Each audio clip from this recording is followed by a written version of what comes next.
I became a mom to this beautiful girl about 3 weeks ago. Here are some of the things that I've learned since that I wish somebody would have told me beforehand. First off, we have pee-pee mats. As a dog mom to dogs with teeny bladders, pee-pee mats are just kind of part of our daily routine, but they're also great for babies. You see, when you bring your baby home from the hospital, they show you how to change the diaper. They typically suggest putting the clean diaper under the dirty diaper while you change them. And the problem with that though is that sometimes you mess up both diapers. It happens pretty often actually, you know? Babies are unpredictable. And so what I do now instead is I put a pee-pee mat on her changing station and then I change her over that. And in that way I go through only a few pee-pee mats a day, but pee-pee mats are cheaper than diapers. Next, I like to give my daughter a choice of binky because I cannot tell you how many times at the beginning I thought that she was hungry or needed a changing, when really she just didn't feel like having the white binky. But when I offered her the green one, she was like, yeah, I like that.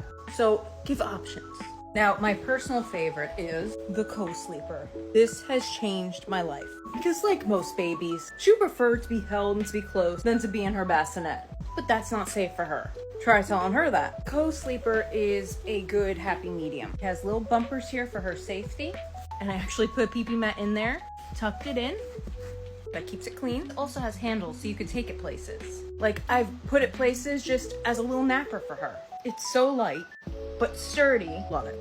Alarms. Not for everyone, but for my personality type, I would much rather hear an alarm than to hear my daughter's hunger cry. And you know what they say, once the baby's crying, it's a little late. It's kind of like once you feel thirsty, you're already dehydrated. So before my daughter starts crying that she's hungry, my alarm tells me, hey, it's been 3 hours, get her some food. Is it foolproof? Absolutely not. She has gone through some growth spurts where she was eating every hour. And in that case, I turn the alarm off. But when she's on her regular growth schedule, that alarm is amazing. It also helps me to track, make sure that she's eating properly. If the alarm goes off and it's been longer than 3 hours and she's not showing any hunger signs, I would probably mention that to her doctor, like, what's going on with her appetite? So the alarms, I think, are great for many, many reasons. A lot of people suggest putting like socks and mittens and things on your baby. Of course. But my daughter was born 4.7 pounds, so even these smallest things are huge to her.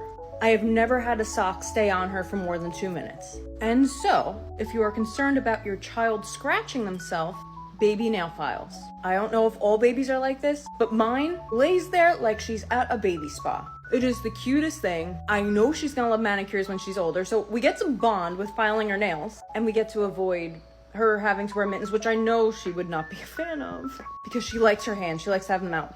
And then if you're wondering, well, how do you keep her warm if her feet aren't covered? Stretchy swaddles.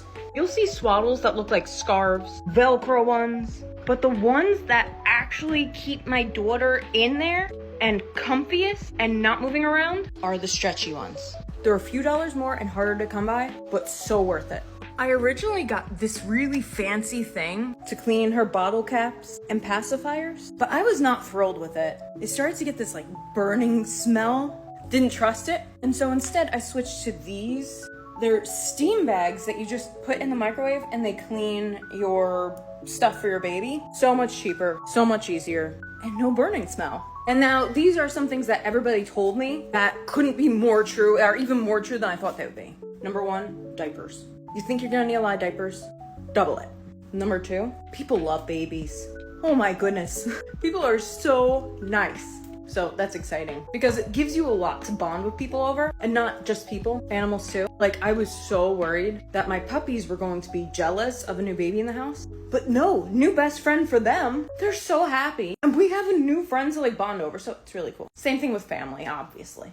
And then finally, go to sleep early. I used to typically go to sleep like well after midnight, but with the amount that this child wakes up in the middle of the night, I've started going to bed a couple hours earlier. And in that way, I wake up at my usual time, but with all the amounts that I get with her at night, it comes out to be about the amount of sleep that I was getting before. So yes, your sleep schedule will be disrupted, but I believe that being sleep deprived was like a must.